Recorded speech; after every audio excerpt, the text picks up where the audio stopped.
শুধু বড় বড় কয়েকটা আলামত বাকি আছে। আপনি এখনো হাসছেন যে?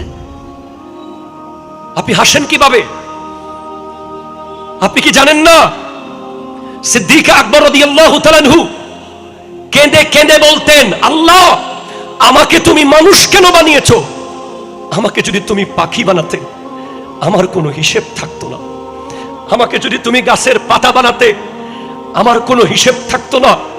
আফজালুল বাশার বাদাল আম্বিয়া, আফজালুন নাস বাদাল আম্বিয়া, যিনি গোটা জিন্দেগি আমার নবীকে দেখে দেখে বড় হয়েছেন, যার জন্য নবীজির রওজার পাশে কবরের জায়গা বরাদ্দ ছিল, যিনি আমার নবীকে ছাড়া কোনোদিন কিছুই করেন নাই, যিনি আমার নবীর জন্য জীবনটা দিতে প্রস্তুত ছিলেন, যিনি দুনিয়াতে বসে জান্নাত নিশ্চিত করেছেন, উনি বলছেন আমি কেন গাছের পাতা হলাম না?